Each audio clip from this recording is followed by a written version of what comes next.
নমস্কার নমস্কার নমস্কার নমস্কার নমস্কার নমস্কার নমস্কার আপনাদের সবাইকে সবাইকে সবাইকে নমস্কার জানাচ্ছে আপনাদের সৌমিত্র বসু।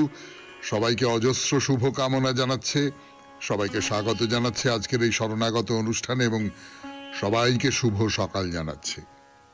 শুভ হোক, শুভ হোক, শুভ হোক, সকলের শুভ হোক, সকলের ভালো হোক, সকলের মঙ্গল হোক, কল্যাণ হোক, সকলের ভালো হোক, সকলের ভালো হোক, সকলের ভালো হোক।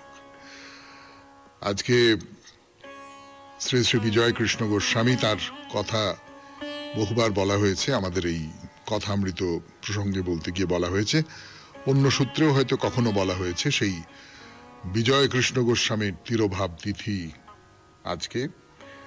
পুরী ধামে তিনি দেহ রক্ষা করেন। আর আজকে কমনওয়েলথ দিবস, এই 24শে মে কমনওয়েলথ দিবস, মানে পৃথিবীর 56টি দেশ, তাদের মধ্যে ভারত আছে, বাংলাদেশ আছে, শ্রীলঙ্কা আছে, এই 56টি দেশ নানান মহাদেশ থেকে, আফ্রিকার দেশ রয়েছে, এই সবকটি দেশের একটি সম্মিলন এবং সেই সবকটি দেশের এই সম্মিলনের দিন আজকে। তাদের মধ্যে আদান প্রদান হবে, কোনো একটা বিষয় নিয়ে আলোচনা হবে, এই নিয়ে একটি দিন ঠিক করা হয়েছে। সেই দিনটি হলো 24শে মে। আজকে সেই 24শে মে বলতে পারেন সৌভ্রাতৃত্বের দিন, বলতে পারেন পারস্পরিক সংযোগের দিন।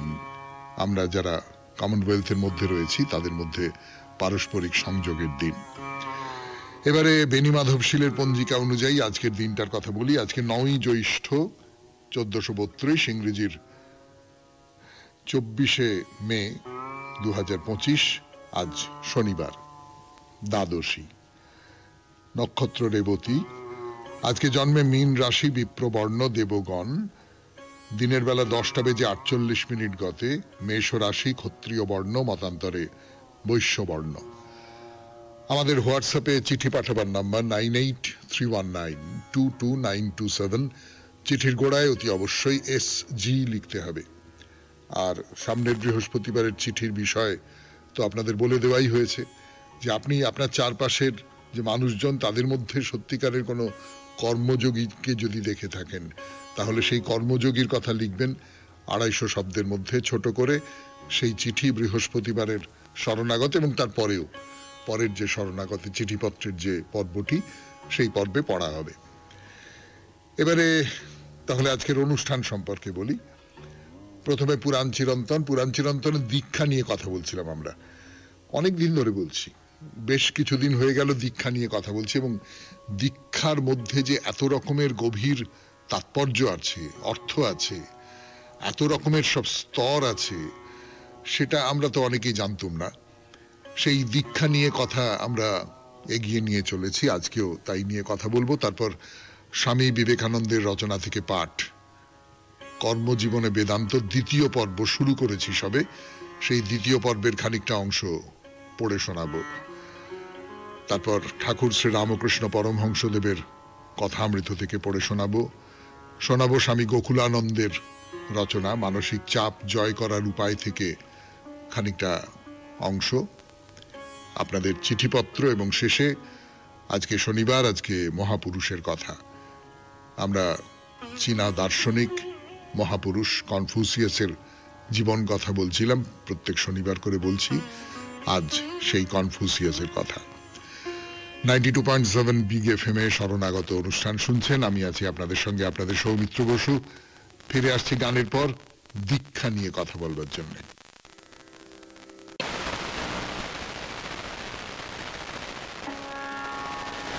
এর আগের দিন দীক্ষা নিয়ে কথা বলবার সময় বলেছিলাম যে ধরা যাক পৈতের সময়, উপবীত গ্রহণ করবার সময়, উপবীত গ্রহণ করবার সময় উপনয়ন, মানে গুরুর কাছে শিষ্য এলো, উপনীত হলো। গুরুও শিষ্যের কাছে উপনীত হলেন, তার ডান হাত বাড়িয়ে দিলেন, ডান হাত বাড়িয়ে দিয়ে তাকে তার পূর্বজন্ম থেকে নতুন জন্মের দিকে নিয়ে এলেন। তারপরে শিষ্য গুরুগৃহে বড় হতে লাগলো এবং সেই গুরুগৃহে যে বড় হচ্ছে তার নানান রকম নিয়ম কানুন আছে, যে ব্রহ্মচর্য পালন করতে হবে এবং সেই ব্রহ্মচর্যের খুব কঠোর কতকগুলো নিয়ম আছে, কোনো রকম ভাবে নিজেকে আলগা হতে দেওয়া যাবে না, সেই সমস্ত কথা বলেছিলাম আপনাদের। এইখানে একটা কথা আপনাদের বলি, দেখুন, এই যে সংযমটা অভ্যাস করা, এই সংযমটা অভ্যেস করতে হবে 1 বছর ধরে, এটাই ছিল নিয়ম। 1 বছর ধরে যিনি উপবীত গ্রহণ করলেন তাকে এই সংযমটা অভ্যেস করতে হবে। কিন্তু সেইটা কমতে কমতে কমতে কমতে, যেরকম আমরা সরল করে নিই না ধর্মের নিয়ম কানুনগুলো, আচার আচরণগুলোকে আমরা সহজ করে নিই, সরল করে নিই, আমাদের পক্ষে সুবিধাজনক করে নিই, এইটা আমাদের একটা ধরন আছে। তো এটা 3 দিনের মাথায় নেমে এলো, যে গায়ত্রী শিক্ষার সময় 3 দিনের মাথায় নেমে এলো। তো বেশ বুঝতে পারা যাচ্ছে যে গুরুগৃহের ছাত্র জীবন, যেটা খুব গুরুত্বপূর্ণ, যে একটা সংযম অভ্যাস করতে হবে, নিজেদের নানান রকম কাজকর্মের মধ্যে থাকতে হবে। সে রাজপুত্রই হও, সওদাগর পুত্রই হও, যা কিছু হও না কেন, তোমাকে নিজের যজ্ঞের কাঠ সংগ্রহ করতে হবে, নিজের রান্না নিজে করতে হবে, তোমাকে নানান রকম সংযমের মধ্যে দিয়ে যেতে হবে। এইগুলো আস্তে আস্তে আস্তে আস্তে ধর্মীয় মাহাত্ম্যটা বেশি গুরুত্বপূর্ণ হয়ে উঠছে, যে গায়ত্রী মন্ত্র জপ করতে হবে। ছাত্র জীবনের ব্যাপারটা কিন্তু খুব গুরুত্বপূর্ণ হয়ে থাকছে না। এই যে শতপথ, তৈত্তিরীয়, গোপথ, এরকম সব প্রাচীন ব্রাহ্মণ গ্রন্থগুলি, বা ছান্দোগ্য, বৃহদারণ্যকের মতন যে প্রাচীন উপনিষদগুলি, সেগুলোকে যদি লক্ষ্য করে দেখা যায় যে তখনকার দিনের উপনয়ন বা ব্রহ্মচর্য এরকম একটা ধর্মীয় অনুষ্ঠান, একটা ধর্মীয় কৃত্য, করতে হয় তাই করা, কতগুলো আচার বিচার মানতে হয়, এই পর্যন্ত, এর চেয়ে বেশি কিছু নয়। এইটা কিন্তু গত মানে আমাদের যে প্রাচীন যুগ, সেই প্রাচীন যুগে কিন্তু এইরকম করে ছিল না। যে শিষ্যটি বিদ্যা লাভ করতে চায়, সে হাতে একখণ্ড সমিধ কাষ্ঠ নিয়ে গুরুগৃহে উপস্থিত হলেও আচার্য বুঝতে পাচ্ছেন যে বালকটি গুরুগৃহে থেকে বিদ্যা লাভ করতে চায়। গুরু তখন তাকে অঙ্গীকার করে গ্রহণ করে নিচ্ছেন, এইটাই ছিল নিয়ম। শুনছেন পুরাণ চিরন্তনের দীক্ষার কথা 92.7 বিগ এফএম এ শরণাগত অনুষ্ঠানে। একটু গান শুনি, তারপরে আবার এই নিয়ে কথা বলবো। আমি আপনাদের সৌমিত্র বসু। ফিরে এলাম গানের পর। শুনছেন শরণাগত 92.7 বিগ এফএম এ। তো এই যে যেটা বলছিলাম আপনাদের, যে উপনয়ন সংস্কারের যে আনুষ্ঠানিক গুরুত্ব, যেটা এই আনুষ্ঠানিক গুরুত্বটা, এই অনুষ্ঠান করতে হবে, সেইটাই সবচেয়ে মানে উপলক্ষটা প্রধান হচ্ছে আর কি। সেইটা আস্তে আস্তে আস্তে আস্তে ফুলে ফেপে উঠছে। কিন্তু সেই গুরুত্বটা তো উপনিষদের যুগে বেশি ছিল না, সেটা গৌণ ছিল। উপনিষদের দু একটা উদাহরণ দিই আপনাদের। যেমন ধরুন অশ্বপতি কেকয় একজন আচার্য ছিলেন, খুব আপন ভোলা একজন মানুষ, লেখাপড়া বিদ্যা চর্চায় বাইরে আর কিছু জানতেন না। তো তার কাছে ঔপমন্যব প্রাচীনশাল তার আরো 4 জন বিদ্যার্থী বন্ধুর সঙ্গে সকালবেলা উপস্থিত হয়েছেন সমিধ কাঠ হাতে নিয়ে। তো যাতে গুরু অশ্বপতি বুঝতে পারেন যে তারা উপনয়নের পর গুরুগৃহে থেকেই বিদ্যা লাভ করতে চান। আর মন ভোলা আচার্য, তিনি এসব কিছু বোঝেন না, তিনি বিদ্যাটা বোঝেন। এই অনুষ্ঠান হেন তেন, এই সমস্ত এইগুলো করতে হয়, এইগুলো করতে হয়, এইসব কিছু বোঝেন না। তিনি সমিধ কাঠটা দেখলেন, বেশ, আচ্ছা আচ্ছা এনেছো, সমিধ কাঠ এনেছো, বেশ, তাহলে এইবার শোনো বলে লেখাপড়া শেখাতে আরম্ভ করে দিলেন আপন মনে।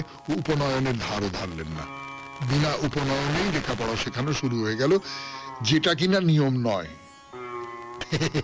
এই রকমটাও হতে, এই কথাটা ব্যতিক্রম হিসেবে কিন্তু উপনিষদে লেখা হয়ে আছে যে এইটা হবে না, উপনয়নটা করতে হবে, কিন্তু সেটা উনি করলেন না, ভুলেই গেছেন। অথবা এই যে স্বামী বিবেকানন্দ তার লেখায় যে কাহিনীটি বলছেন, সেই কাহিনীটি যদি উল্লেখ করি, যে এই জাবাল সত্যকামের কাহিনী। সত্যকাম গৌতমের কাছে এসে তার মায়ের পরিচয় দিল, দিয়ে তার গুরু বললেন যে তুমি সত্য থেকে বিচ্যুত হওনি, এটা হচ্ছে সবচেয়ে বড় কথা, তুমি সত্য থেকে বিচ্যুত হওনি, যাও তুমি সমিধ কাষ্ঠ নিয়ে এসো, আমি তোমাকে এখনই উপনয়ন দেব। অর্থাৎ এত সব উদ্যোগ আয়োজন, এত সব আচার বিচার, এই সমস্ত কিচ্ছু দরকার নেই, তুমি সত্য পথে আছো, তোমার নাম দিলাম সত্যকাম, এবং আমি তোমাকে উপনয়ন দেব। শেষ করলাম আজকের মতো পুরাণ চিরন্তন 92.7 বিগ এফএম-এ শরণাগত অনুষ্ঠানে। এখন গানের পর স্বামী বিবেকানন্দের রচনা থেকে পাঠ, কর্মজীবনে বেদান্ত, দ্বিতীয় পর্ব। স্বামী বিবেকানন্দের রচনা থেকে পাঠ, কর্মজীবনে বেদান্ত, দ্বিতীয় পর্ব। এক্ষুনি দীক্ষা প্রসঙ্গে যে জাবাল সত্যকামের কথা বলছিলাম, সেই জাবাল সত্যকামের প্রসঙ্গই স্বামী বিবেকানন্দ তার লেখার মধ্যে এনেছেন। বলছেন যে সত্যকামের তো গুরুগৃহে তার যে শিক্ষা শুরু হয়ে গেল, এবারে সেই শিক্ষার ক্ষেত্রে তিনি একজন বৃষর কাছ থেকে জ্ঞান লাভ করলেন। প্রথমে বৃষ তাকে জ্ঞান দান করলেন, তারপরে বললেন যে অগ্নি তোমাকে আরো কিছু শিক্ষা দেবেন। তারপর থেকে স্বামী বিবেকানন্দের ভাষায় তার ইংরেজি ভাষার বাংলা অনুবাদে পড়ে শোনাই আপনাদের। তখনকার কালে অগ্নি ব্রহ্মের বিশিষ্ট প্রতীক রূপে পূজিত হইতেন। প্রত্যেক ব্রহ্মচারীকেই অগ্নি চয়ন করিয়া তাহাতে আহুতি দিতে হইত। যাহা হোক, সত্যকাম স্নানাদি করিয়া অগ্নিতে হোম করিয়া তাহার নিকটে উপবিষ্ট আছে। এমন সময় অগ্নি হইতে একটি বাণী শুনিতে পাইল। সত্যকাম বলিল, প্রভু আজ্ঞা করুন। তোমাদের স্মরণ থাকিতে পারে, ওল্ড টেস্টামেন্টে এইরূপ একটি গল্প আছে। স্যামুয়েল এইরূপ এক অদ্ভুত বাণী শুনিয়াছিলেন। যাহা হোক, অগ্নি বলিলেন, আমি তোমাকে ব্রহ্ম সম্বন্ধে কিছু শিক্ষা দিব। এই পৃথিবী ব্রহ্মের এক অংশ, অন্তরিক্ষ এক অংশ, স্বর্গ এক অংশ, সমুদ্র এক অংশ। একটি হংস তোমাকে কিছু শিক্ষা দিবেন। একটি হংস একদিন আসিয়া সত্যকামকে বলিল, আমি তোমাকে ব্রহ্ম সম্বন্ধে কিছু শিক্ষা দিব। হে সত্যকাম, এই অগ্নি তুমি যাহার উপাসনা করিতেছ তাহা ব্রহ্মের এক অংশ, সূর্য এক অংশ, চন্দ্র এক অংশ, বিদ্যুৎ এক অংশ। মদগু নামক এক পক্ষী তোমাকে আরো কিছু শিখাইবেন। একদিন সেই পক্ষী আসিয়া তাহাকে বলিল, আমি তোমাকে ব্রহ্ম সম্বন্ধে কিছু শিখাইব।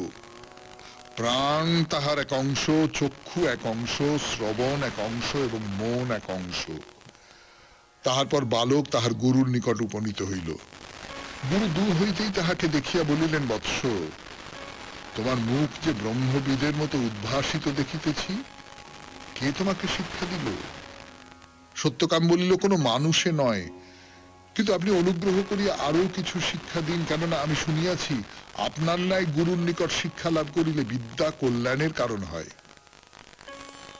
দেবতাগণ পূর্বে তাহাকে যে শিক্ষা দিয়াছিলেন, ঋষি তাহাকে সেই শিক্ষাই দিলেন। বালক গুরুকে ব্রহ্ম সম্বন্ধে আরো উপদেশ দিবার জন্য বলিল। তিনি বলিলেন, ব্রহ্ম সম্বন্ধে কিছু তো পূর্বেই জানিয়াছ। এই সকল রূপক ছাড়িয়া দিয়া বৃষ কি শিখাইল, অগ্নি কি শিখাইল, আর সকলে কি শিখাইল, এইসব কথা ছাড়িয়া দিয়া যদি আমরা লক্ষ্য করিয়া দেখি, তবে বুঝিব চিন্তার গতি কোন দিকে যাইতেছে। আমরা এখান হইতে এই তত্ত্বের আভাস পাইতেছি যে এই সকল বাণী আমাদেরই ভিতরে। আমরা আরো অধিক দূর পাঠ করিয়া গেলে বুঝিব অবশেষে এই তত্ত্ব পাওয়া যাইতেছে যে ওই বাণী বাস্তবিক আমাদের হৃদয়ের ভিতর হইতে উত্থিত। শিষ্য বরাবরই সত্য সম্বন্ধে উপদেশ পাইতেছেন, কিন্তু তিনি ইহার যে ব্যাখ্যা দিতেছেন, অর্থাৎ উহা বাহির হইতে পাওয়া যাইতেছে, তাহা সত্য নহে।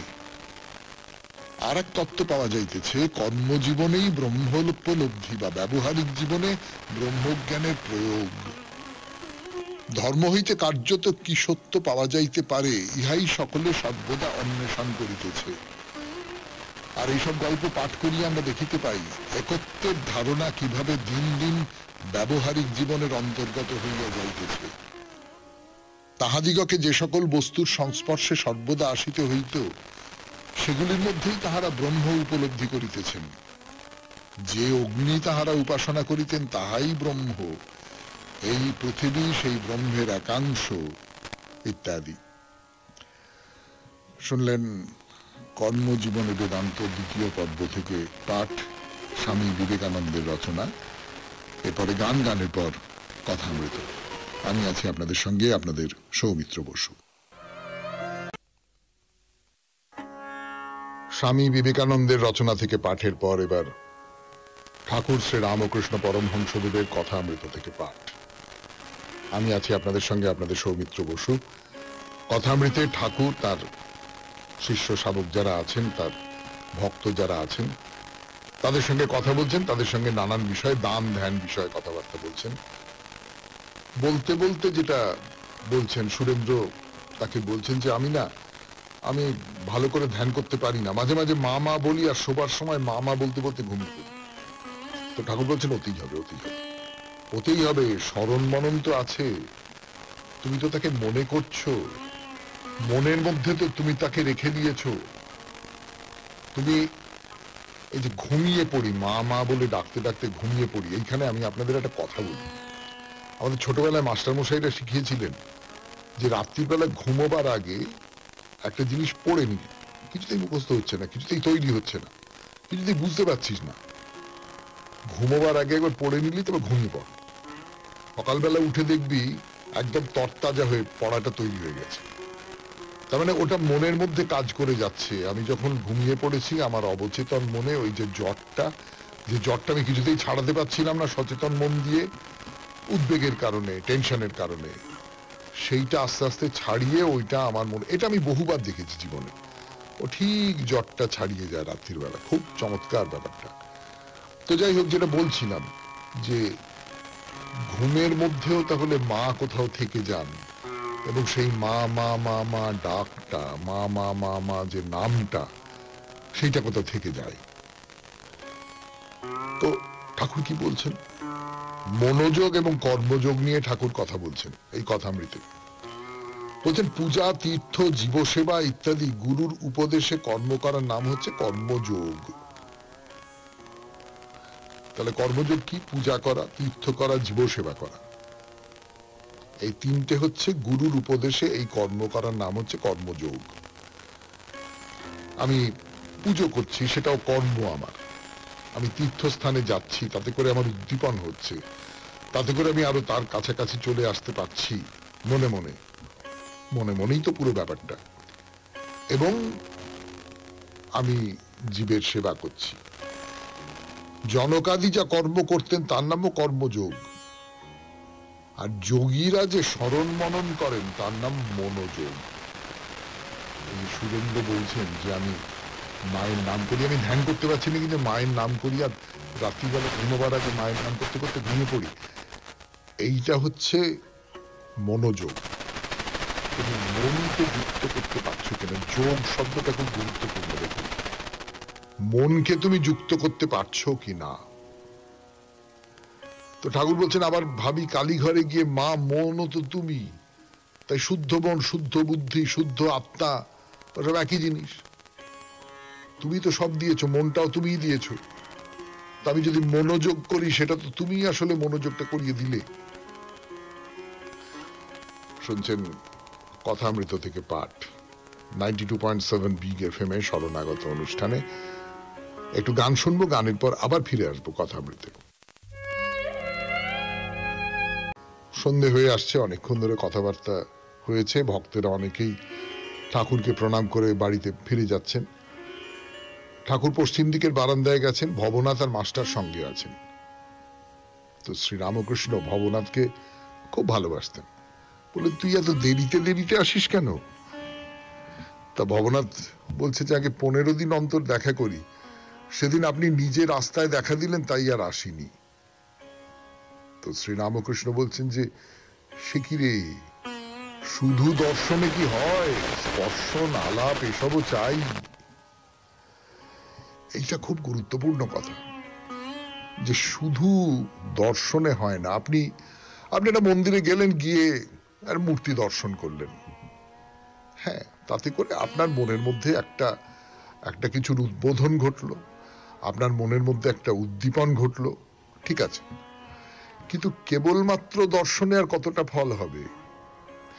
আপনি যাকে চান, আপনি যাকে ভালোবাসেন, আপনি তো ঈশ্বরকে ভালোবাসেন, আপনি যাকে ভালোবাসেন, সেই ভালোবাসার যিনি, তার সঙ্গে আপনি কথা বলতে চাইবেন না, তাকে আপনি স্পর্শ করতে চাইবেন না। এই আমি বড় বড় সব মন্দিরে দেখেছি যে দেবতা আছেন, যে মূর্তি বলুন বা যা কিছু বলুন না কেন আছে, তাকে একবার স্পর্শ করবার জন্য মানুষের কি ব্যাকুলতা, একবার ছোঁবো, মূর্তিকে একবার ছোঁবো। কিন্তু ঠাকুর নরেনকে কি বলেছিলেন? নরেন যখন বলেছিলেন যে আপনি কি ভগবানকে দেখেছেন? হ্যাঁ দেখেছি। কিরকম দেখেছেন? এই যেমন তোকে দেখছি সেই রকম করে দেখেছি, তাকে স্পর্শ করেছি, তার সঙ্গে কথা বলেছি, সবটাই করেছি, সবটাই মানুষের মতন করে দেখেছি তাকে। এই যে এইটা যতক্ষণ পর্যন্ত এইটা না করতে পারছি ততক্ষণ পর্যন্ত তো সত্যি সত্যি সবটা হলো না। তো ভবনাথকে বলছে যে তুই একবার দেখলি, আমাকে দূর থেকে দেখলি, তাতে কি হলো? কথা বলা হলো, স্পর্শ করা হলো, তাতে করেই তো সম্পর্ক, সংযোগ এগুলো সব তৈরি হতে পারে। তো ঠাকুর নরেন্দ্রর গানের কথা বলছেন যে নরেন্দ্র বড় ভালো গান করে। ওই তা মাস্টার বলছেন ওই নিবিড় আঁধারে ওই গানটা, হ্যাঁ ও গানের খুব গভীর মানে আমার মনটা এখনো যেন টেনে রেখেছে। আধারে ধ্যান, এইটা তন্ত্রের মতো। তখন সূর্যের আলো কোথায়? তো গিরিশ ঘোষ এসে দাঁড়িয়েছেন, ঠাকুর গান গাইছেন, মা কি আমার কালো রে, কালো রূপে দিগম্বরী হরিপদ্ম করে আলো রে, মা কি আমার কালো রে। শুনলেন কথামৃত থেকে পাঠ 92.7 বিগ এফএম এ শরণাগত অনুষ্ঠানে। এইবার স্বামী গোকুলানন্দের রচনা থেকে পড়ে শোনাবো আমি আপনাদের সৌমিত্র বসু। 92.7 রচনা থেকে পাঠ করে শোনাচ্ছি মানসিক চাপ জয় করার উপায় নিয়ে তার যে গ্রন্থ, সেই গ্রন্থ থেকে পড়ে শোনাই আপনাদের। যে মানুষটি হতাশাগ্রস্ত, যে মানুষটি কোথাও কোনো আশার আলো দেখতে পান না, সেই মানুষের সূত্র ধরে গোকুলানন্দজি বলছেন মনোময় কোষের কথা আর অন্নময় কোষের কথা। তাই নিয়ে তিনি কি বলছেন না বলছেন সেইটা আমরা শুনবো। এবার পড়ে শোনাই। যোগবিজ্ঞান অনুসারে মানুষ আসলে বেশ কটি স্তরের সমন্বয়। এই স্তরগুলির প্রত্যেকটিকে বলা হচ্ছে কোষ। আমরা সকলেই মূলত আত্মা, এক বিশুদ্ধ চেতনা। কিন্তু আমাদের প্রথম বা স্থূলতম আধারটি হলো এই দেহ, যাকে বলি অন্নময় কোষ। এই দেহ বা অন্নময় কোষের ভিতরে যে সূক্ষ্মতর কোষের অবস্থান, তার নাম প্রাণময় কোষ। এই স্থূল শরীরটাকে আমরা দেখতে পাই, স্পর্শ করতে পারি, কিন্তু প্রাণিক দেহ তো ধরাছোঁয়ার বাইরে। অবশ্য এই প্রাণিক দেহের কার্যাদি আমরা অনুভব করতে পারি, যেমন হাত নাড়া কিংবা কথা বলা ইত্যাদির মাধ্যমে। প্রাণময় কোষের শক্তি স্তরটি এ সমস্ত কার্যাদিকে সম্ভবপর করে তোলে। এই প্রাণ দেহ থেকে বহির্গত হলে দেহের মৃত্যু হয়। একটানা 20 দিন যদি কেউ অনাহারে থাকেন, দেহ তার কঙ্কালসার হবে এবং ওই ব্যক্তি মারাও যেতে পারেন। কিন্তু যে মুহূর্তে দেহকে ফল কিংবা ফলের রস বা দুধ দেওয়া হয়, ফিরে আসে প্রাণশক্তি দেহ অভ্যন্তরে। এইভাবে এক সূক্ষ্ম শক্তি চালনা করে এই স্থূল শরীরটাকে। আবার প্রাণময় কোষ চালিত হয় মনোময় কোষের দ্বারা। সিদ্ধান্ত গ্রহণ করতে হলে আমাদের যেতে হবে এই 3টি কোষের পরবর্তী আরেকটি কোষে, যার নাম বিজ্ঞানময় কোষ। এর আলোচনা আমরা পরে করব। আপাতত এই 3টি কোষের কথা আলোচনা করা যাক: অন্নময় কোষ, প্রাণময় কোষ ও মনোময় কোষ। অসহায় আশাহীন শ্রেণীভুক্ত মানুষদের কথা আরেকবার স্মরণ করা যাক। এই ধরনের ব্যক্তিত্বদের নেতিবাচক হতাশ মানসিক গঠনটা এই স্থির বিশ্বাসের উপর দাঁড়িয়ে আছে যে যতই চেষ্টা তারা করুন না কেন, কাজের কাজ কিছুই হবে না। এই আশাহীন মনোভাবকে জয় করা অসম্ভব। যেমন ধরুন, কোনো ছাত্র যদি সবসময় ভাবে আর হতাশায় ভোগে, তার পক্ষে ভালো ফল করা কখনোই সম্ভব নয়। সে ভালো করে পড়বেই না, কঠোর পরিশ্রমও করবে না, কারণ তার স্থির বিশ্বাস যে ভালো ফল তার দ্বারা সম্ভব নয়। আমার নিজের জীবনেরই একটা ঘটনার কথা আমার মনে পড়ছে। 1950 সাল, কলকাতা বিশ্ববিদ্যালয় থেকে আমি তখন দর্শনে MA পরীক্ষা দিচ্ছি। পরীক্ষাস্থল বিশ্ববিদ্যালয়ের বিখ্যাত সেনেট হল। পরীক্ষার সময় আমার পাশে ছিল আমার এক অত্যন্ত মেধাবী সহপাঠী জ্যোতির্ময় হোড়। পরীক্ষার 3য় দিনে প্রশ্নপত্র খুবই কঠিন হয়েছিল। সেদিন হঠাৎ কিছুক্ষণ পরেই জ্যোতির্ময় আমাকে বিড়বিড় করে বলল, আমি পরীক্ষা দেব না, আমি চললাম। প্রশ্নপত্র যেরকম কঠিন তাতে আমার পক্ষে প্রথম শ্রেণী পাওয়া অসম্ভব। আমি তাকে বললাম, তুমি তো যথেষ্ট মেধাবী, হল ছেড়ে বেরিয়ে যাচ্ছ কেন? মনে সাহস নিয়ে এসো, আর একবার চেষ্টা করে দেখোই না। সে আমার কথা শুনল না। হতাশা তখন তাকে পুরোপুরি গ্রাস করে ফেলেছে। সে পরীক্ষার হল ছেড়ে বেরিয়ে গেল এবং এজন্য মূল্য তাকে কম দিতে হলো না। স্বভাবতই সে বছরটা তার নষ্ট হলো। পরের বছরও কিন্তু সে ফার্স্ট ক্লাস পেল না। প্রথমবার অন্য সবগুলো পত্রেই সে প্রথম শ্রেণীর নম্বর পেয়েছিল, কিন্তু একটি পত্র সে লিখতে পারল না।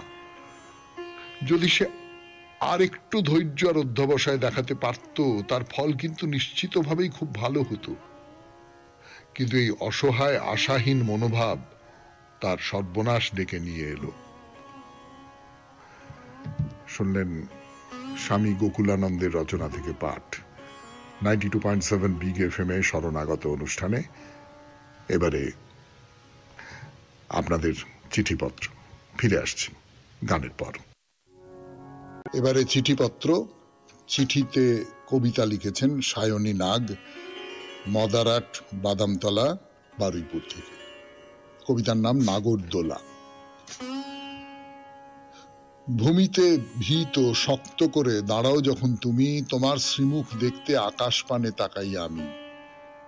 একের অধিক রূপ যে তোমার, উচ্চতাও ভিন্ন, কোথাও তড়িৎ, কোথাও আবার কাষ্ঠ রূপে গণ্য। দেবদেবীদের মতন তোমার দুইয়ের বেশি হস্ত, দূর হইতে লাগে ছোট, কাছে গেলেই মস্ত। সেই মস্ত হাতের উপর আমরা বসি চড়ে, পড়ার ভয়ে সিট বেল্টটা শক্ত করে ধরে। তড়িৎবাহী তার মারফত তড়িৎ পাওয়া মাত্র উত্তেজনায় পরিপূর্ণ হয় যে তোমার গাত্র। উত্তেজনায় হাতগুলি আর পারে না স্থির থাকতে, ধীরে ধীরে শুরু করে দেয় চক্রাকারে ঘুরতে। হাতের ঘোড়া শুরু মানেই মোদের ঘোড়াও শুরু, গতি বাড়ার সাথে সাথেই বুক করে দুরু দুরু। নানান রঙিন আলোর সাজে বাড়ে তোমার শয্যা, মনে মনে একটুও কি পাও না তুমি লজ্জা? কাষ্ঠরূপে তোমার হাতের চক্রাকারে ঘোরা, কখনো তা সম্ভব নয় একা নিজের দ্বারা। তাই তো যখন কাষ্ঠরূপে আসো তুমি মেলায়, তোমার চালনাতে তোমার চালক পাশে দাঁড়ায়। গ্রাম বাংলায় সবাই তোমায় নাগরদোলা বলে, তোমার হাতে যে বসে সে বৃত্তাকারে দোলে। বাচ্চা থেকে বয়স্ক সবার মুখে হাসি ফোটাও তুমি, তাই তো তোমায় বড্ড ভালোবাসি। মেলার প্রধান আকর্ষণের তুমি কেন্দ্রবিন্দু, তোমার কাছে সবাই সমান, মুসলমান বা হিন্দু। তোমার উপস্থিতি বিনা মেলা অসম্পূর্ণ, নিজ গুণে তাই তো তুমি সবার কাছে ধন্য। সায়নী নাগ, মদারার, বাদামতলা, বারুইপুর থেকে এই চিঠিটি লিখেছেন। এই চিঠির ভেতরে কোথাও একটা গভীরতর তাৎপর্য হয়তো খুঁজে বার করা সম্ভব। এই যে ধরুন কাঠের তৈরি এক মূর্তি, দেবতা বা দেবীর মূর্তি, এই মূর্তিকে যখন আমরা অবলম্বন করি তখন সেই মূর্তি আমাদের ঘোরান, তখন সেই মূর্তি আমাদের সংসারের যে পাকচক্র তার মধ্যে দিয়ে ঘুরিয়ে ঘুরিয়ে কোনো এক আনন্দের জগতে নিয়ে যান। এই রকম একটা অর্থ হয়তো এই কবিতার মধ্যে থেকে বার করা সম্ভব। অনেক ধন্যবাদ আপনাকে সায়নী দেবী এই চিঠিটি দেওয়ার জন্যে। এবার একটু গান শুনবো, গানের পর মহাপুরুষের কথা। আজ শনিবার কনফুসিয়াসের কথা বলবো আপনাদের 92.7 বিগ এফএম এ শরণাগত অনুষ্ঠানে। এলাম 92.7 বিগ এফএম এ শরণাগত অনুষ্ঠান শুনছেন। কনফুসিয়াসের কথা বলছি আপনাদের। কনফুসিয়াস ডিউক তিং তার রাজত্বে ছিলেন এবং আমাদের খানিকটা হয়তো মনে পড়ে যাচ্ছিল চন্দ্রগুপ্ত চাণক্যের সম্পর্কের কথা। অর্থাৎ ডিউক তিং, তাকে তিনি চালনা করছিলেন এবং সেই সূত্র ধরে রাজ্য খুব চমৎকার চলছিল। কিন্তু তিংকে পথভ্রষ্ট করে দিলেন কিছু ষড়যন্ত্রকারী। তারা এখন বলতে লাগলেন যে কিন্তু রাজ্যটা তো তুমি আর কিসের রাজা, তুমি বিলাস ব্যসনে মন দাও, রাজারা যেরকম করে বাঁচে সেই রকম করে বাঁচো, এই রকম করে বাঁচতে হবে তোমাকে, তুমি এসব কি করছো? তো যাই হোক, ডিউক তিং এর পদস্খলন হলো এবং তিনি বিলাস ব্যসনে মগ্ন হলেন। কনফুসিয়াস অত্যন্ত ক্রুদ্ধ হলেন এবং প্রধানমন্ত্রীর পদ থেকে ইস্তফা দিয়ে লু রাজ্য ত্যাগ করে বেরিয়ে পড়লেন। তখন তার বয়স 54 বছর। তার সঙ্গে কয়েকজন মাত্র অনুগত শিষ্য। ব্যাস, কনফুসিয়াস সমস্ত প্রধানমন্ত্রীর পদ, সেই পদ একদম ছেঁড়া কাগজের মতো পরিত্যাগ করে বেরিয়ে এলেন। তো যাচ্ছেন যাচ্ছেন যাচ্ছেন যাচ্ছেন যাচ্ছেন, যেতে যেতে যেতে যেতে একটা সমাধি ক্ষেত্র, নির্জন, সেইখানে একজন মহিলার কান্না শোনা যাচ্ছে। কি হলো, কি ব্যাপার? এক শিষ্যকে বললেন, দেখো তো ওখানে কি হয়েছে, একজন কাঁদছে, একটি মেয়ে কাঁদছে, কি ব্যাপারটা কি? তো ছাত্রটা সে মেয়েটির কাছে গেল, গিয়ে জিজ্ঞেস করলো, কি হয়েছে, আপনি এখানে একা কাঁদছেন কেন? তো সে মেয়েটি বলল যে আসলে এখানে ভীষণ বাঘের উৎপাত। প্রথমে আমার শ্বশুরকে বাঘে খেয়ে নিয়েছে, তারপর স্বামীকে বাঘে খেয়ে নিয়েছে, তারপরে আমার ছেলেকে বাঘে খেয়ে নিয়েছে। ছাত্রটি তখন জিজ্ঞেস করছে যে এখানে এত বাঘের উৎপাত, তো আপনি বাস করছেন কেন? তো মহিলাটি বলল যে আমাদের রাজা এত ভালো, তাকে ছেড়ে অন্য কোথাও যেতে মন চাইছে না। তো সেই শিষ্যটি এসে কনফুসিয়াসকে তো বলল যে এইরকম এরকম ব্যাপার, এই হয়েছে, মহিলা আমাকে এই বলেছে। তো কনফুসিয়াস বললেন, দেখো, এর থেকে তোমরা বুঝতে পারছো, একজন খারাপ রাজা সে কিন্তু বাঘের চেয়েও বেশি ভয়ঙ্কর, এবং একজন ভালো রাজা, তার রাজত্বে বাস করবার জন্য মানুষ এমনকি বাঘের ভয়কে, মৃত্যুকে উপেক্ষা করতে পারে। তো এই কনফুসিয়াসের যে ছাত্ররা ছিলেন তাদের মধ্যে একজনের নাম ছিল মেলু। মেলুর ভগ্নিপতি ছিলেন ওয়ে বলে একটি রাজ্য, তার একজন খুব উচ্চপদস্থ কর্মচারী। তো কনফুসিয়াস শিষ্যদের নিয়ে সেই যে মেলুর যে ভগ্নিপতি, তার ঘরে গিয়ে আশ্রয় নিলেন, তার বাড়িতে। তো ওয়ে রাজ্যের যিনি ডিউক, তিনি এর আগেই কনফুসিয়াসের খ্যাতির কথা শুনেছিলেন। ডিউক কনফুসিয়াসকে রাজসভায় আমন্ত্রণ করে নিয়ে এলেন, কিন্তু কনফুসিয়াসকে কোনো দায়িত্ব তিনি দিলেন না। কেন দিলেন না? দেবার ক্ষমতা ছিল না তার। কারণ ডিউক ছিলেন নামেই রাজা, ওই বিলাস ব্যসন ভোগ, মজা আমোদ ফুর্তি, এসব করেই তার দিন কাটে। রাজ্য শাসনের যে প্রকৃত ক্ষমতা, সেই প্রকৃত ক্ষমতাটা ছিল তার রানীর কাছে, নানের হাতে। এবং নান হচ্ছে অসম্ভব ক্ষমতালোভী, অসম্ভব নিষ্ঠুর। সে নিজের সুখভোগের জন্য যা যা করা দরকার মনে করে তাই করতে পারে। সেখানে কোনো মায়া দয়া করুণা এসবের কোনো ব্যাপার নেই। তো ডিউক কনফুসিয়াসকে তো রাজ দরবারে চাকরি দিয়েছেন, কিন্তু ওই কোনো দায়িত্বই দিতে পারলেন না। কনফুসিয়াস রাজ দরবারে যান, গিয়ে চুপ করে বসে থাকেন। এই হলো তার প্রতিদিনের কাজ। তো একদিন ওই রানী নান, তার সম্পর্কে তো বললাম এক্ষুনি আপনাদের, অসম্ভব নিষ্ঠুর একজন মহিলা, অসম্ভব উচ্চাকাঙ্ক্ষী একজন মহিলা। তিনি কনফুসিয়াসকে ডেকে পাঠালেন। তারপর কি হলো তা বলবো গানের পর। 92.7 বিগ এফএম-এ শরণাগত অনুষ্ঠান শুনছেন। এখন মহাপুরুষের কথা, কনফুসিয়াসের কথা। আমি আছি আপনাদের সঙ্গে, আপনাদের সৌমিত্র বসু। কথা শুরু 92.7 বিগ এফএম-এ শরণাগত অনুষ্ঠান শুনছেন। আমি আছি আপনাদের সঙ্গে, আপনাদের সৌমিত্র বসু।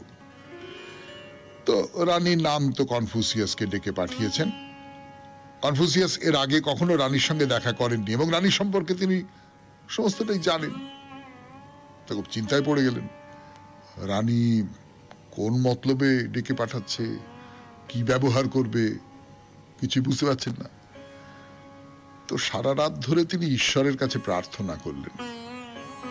পরদিন রানীর কাছে গেলেন।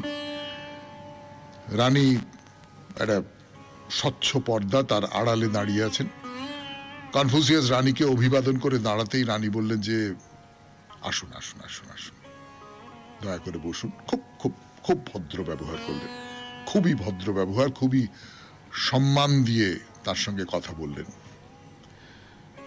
কিন্তু কনফুসিয়াসের মনে হলো যে না, এই রাজ্যে থাকবো না, এই রাজ্যটা থাকবার উপযোগী নয়। আমার এখানে কোনো কাজ নেই, এখানে আমাকে কোনো কাজ করতে দেবে না, এইখানে শুধু শুধু সময় নষ্ট করার কোনো মানে হয় না। কনফুসিয়াস তার শিষ্যদের নিয়ে আবার বেরিয়ে পড়লেন।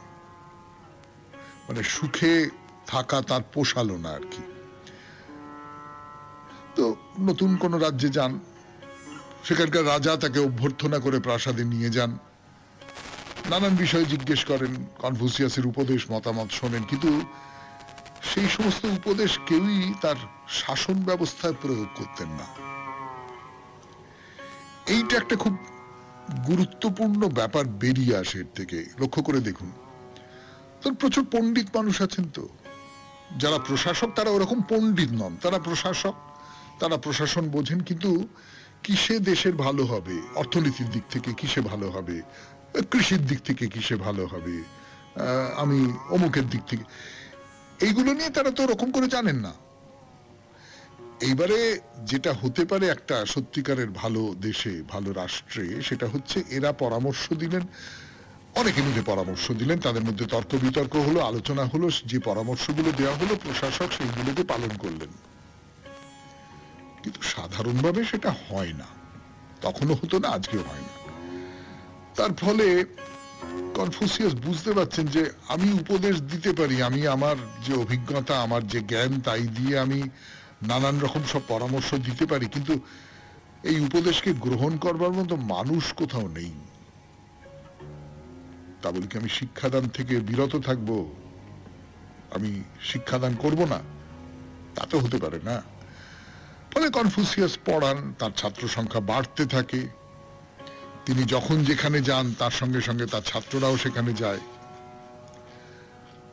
কনফুসিয়াস যখন যে রাজ্যে যেতেন সেখানকার লাইব্রেরির খোঁজ করতেন, গ্রন্থাগার কি আছে, এবং সেইখানে গিয়ে যদি কোনো প্রাচীন পুঁথির সন্ধান পেতেন, তার গভীর মনোযোগ দিয়ে সেটা পড়ে ফেলতেন। সমস্ত জীবন ধরে তিনি নিজেকে একজন শিক্ষার্থী বলে মনে করেছেন। যেখানে কোনো রকমের কোনো জ্ঞানের সন্ধান পান, সেইখানে গিয়ে তিনি শিখে নেবার চেষ্টা করছেন। আজকে এই পর্যন্তই থাক। মহাপুরুষের কথা আবার সামনের শনিবার 92.7 বিগ FM এ শরণাগত অনুষ্ঠান আজকের মতো এখানেই শেষ হলো। আমাদের হোয়াটসঅ্যাপে চিঠি পাঠাবার নাম্বার 9831922927। চিঠির গোড়ায় অতি অবশ্যই SG লিখতে হবে। আর সামনের বৃহস্পতিবারের জন্য আপনাদের চিঠি লেখার বিষয়, আপনাদের অভিজ্ঞতার মধ্যে সত্যিকারের কোনো কর্মযোগী মানুষকে যদি আপনারা দেখে থাকেন তার কথা লিখবেন। 250 শব্দের মধ্যে আগামী মঙ্গলবার সন্ধে 6টার ভেতর সেই চিঠি যেন আমাদের দপ্তরে পৌঁছে যায়। তাহলে শেষ করলাম আজকে শরণাগত।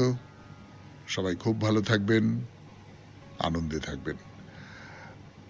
নমস্কার। নমস্কার নমস্কার নমস্কার নমস্কার নমস্কার নমস্কার আপনাদের সবাইকে সবাইকে সবাইকে নমস্কার জানাচ্ছে আপনাদের সৌমিত্র বসু। সবাইকে অজস্র শুভ কামনা জানাচ্ছে, সবাইকে স্বাগত জানাচ্ছে আজকের এই শরণাগত অনুষ্ঠানে, এবং সবাইকে শুভ সকাল জানাচ্ছে। শুভ হোক, শুভ হোক, শুভ হোক, সকলের শুভ হোক, সকলের ভালো হোক, সকলের মঙ্গল হোক, কল্যাণ হোক, সকলের ভালো হোক, সকলের ভালো হোক, সকলের ভালো হোক।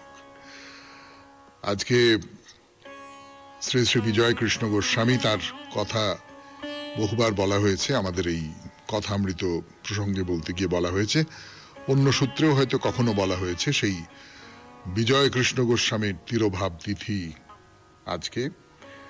পুরী ধামে তিনি দেহ রক্ষা করেন।